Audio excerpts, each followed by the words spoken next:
They say poverty destroys a man from the inside out, but that is not true. Desperation is worse. It clouds your mind, twists your dreams, and if you're not careful, it turns you into something darker than hunger ever could. My name is Stanley. I was 16 when my father killed my mother over a puppy. A puppy that never even existed. But what shattered me most was not the death. It was what I discovered after she died. This is the story I never wanted to tell. We were poor, and I don't mean we can't afford nice things poor. No, I mean my youngest brother ate soil when we ran out of garri. My sister never had any shoes until she found an abandoned old shoes in the village scrapyard. Though it hurts her legs, she proudly wears it every day. My mother, who has only one wrapper, has become known for wearing it to the market each day. She washes it every evening to dry before morning. And Papa was once a proud man, a teacher, respected. But after the school shut down, something in him cracked. He tried everything, selling herbs, sharpening knives, carrying load for people, even digging wells. But poverty followed us like a shadow, whispering failure in his ears every night. Still, Mama smiled. She held our home together like a thread holding torn clothes. She loved him even when he stopped loving himself. One day, Papa came back home very excited, sweating, eyes wide, and a smile like he saw gold. He excitedly shouted, "Mama Stanley! Stanley! Elizabeth! Jude! Samuel! Come, come! Everybody come!" He clapped his hands like a village town crier. We all left our respective chores and gathered in the sitting room. "I have found a breakthrough," he announced excitedly. He said he will go into the bush, cut palm fruit, produce palm oil, sell it, then buy a female dog. She will give birth to 12 puppies. He said each one will be worth thousands. We will sell them and be rich. My little siblings clapped. Mama just smiled, a little weary. And I wanted to believe him, but something about the way he laughed. It didn't sound like hope. It sounded like madness wearing hope as a mask. 2 weeks later, Papa came back from the bush, soaked in sweat, hands blistered. He looked at Mama and said, "It has begun." Mama nodded, but stayed quiet. Later that night, my 6-year-old brother, Samuel, walked up to him. "Papa, when the puppies come, can I have one to play with?" His voice was soft, innocent. Papa's face changed. His eyes narrowed. His nostrils flared. He bent down slowly, staring Samuel in the eye. "You want to waste my fortune? A puppy is thousands of naira. Do you think money grows on trees?" Samuel bent down his head. He looked up, couldn't talk. He looked at Mama. She stepped in. "Why shout? The puppies aren't even here yet. Let them come first." Papa turned to her, and that was the moment, that split second when logic died and madness took over. It happened in a flash. Papa grabbed Mama's hand. She broke free. He raised a stick in anger. His hand was trembling, his eyes empty. "Mama, please," I whispered. She didn't move. She just stood her ground. "You always mock at my ideas," he roared. And then, whack! He hit her right on the head. The sound was wrong, like a coconut snapping in half. She dropped. No cry, no scream, just silence and no blood. Samuel screamed. My sisters fainted. I dropped to my knees beside her. "Mama, Mama." She didn't blink.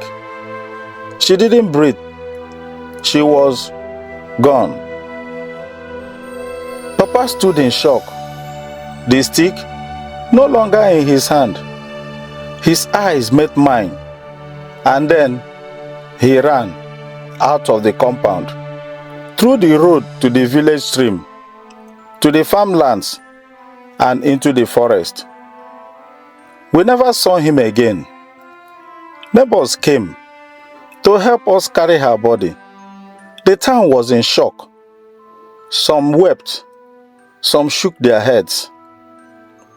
The woman who held us together was buried behind the house, with her wrapper and the necklace that Papa gave her before things went bad. After that day, I was no longer just Stanley. I became Baba Samuel, father to my siblings. I cleaned, cooked, begged, hustled. My dreams, gone. My school books, used to light firewood. I heard Samuel every night as he cried.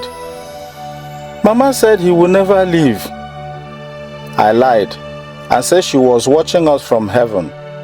But inside, I was empty until I found her journal. It was buried in a cooking pot. I only found it because I was searching for coins. Inside, pages of pain. Mama had been writing everything, her fears, her dreams, and Papa's slow descent into mental illness. She wrote, "He talks to himself now. He said the dog told him about the money.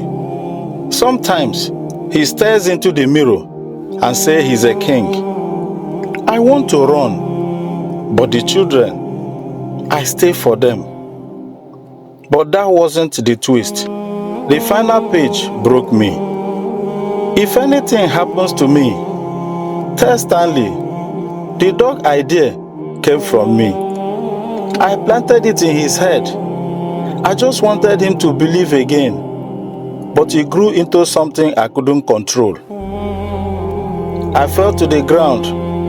She did it to save him, to give him something to live for. And that seed of hope became a weapon. Mama died by a dream she had planted. Now I am here, 10 years later, a grown man, still raising my siblings. I don't know where Papa is. Maybe dead. Maybe still chasing puppies in the forest. But every night, I light a candle beside Mama's picture and I whisper, "I forgive you, both of you. You were both broken in a world that gave you nothing, and still you gave us everything." To any father listening, hope is powerful, but when it becomes delusion, it destroys. To any mother out there holding a home with bleeding hands, you are the real heroes. And to every child living through a storm, don't let pain raise you. Let it shape you. There were never any puppies, just love and the tragedy of hope twisted too far. Now, the moral of the story: hope deferred makes the heart sick, but a dream fulfilled is a tree of life. Proverbs chapter 13 verse 12. Desperation can blind a man and twist his vision. In his attempt to escape poverty, my father clung to a fantasy rather than trusting God for real direction. The Bible teaches us that when we lean on our own understanding, we risk catastrophe. Proverbs chapter 3, verses 5 to 6. Let this be a warning. Don't trade peace for pressure, and never sacrifice your family in pursuit of fleeting dreams. Put your faith in God, not in fantasies.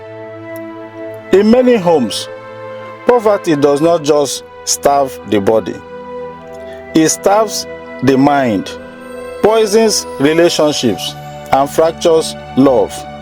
What happened to my family is a tragic reminder that mental health matters, even in the poorest corners of society. When people are burdened by hopelessness, they need help, not silence. We must talk about trauma, check in on struggling fathers, and teach our sons that being strong means seeking help, not hiding pain. Because sometimes the difference between life and death is just someone listening. If you are blessed and touched by this story, please subscribe.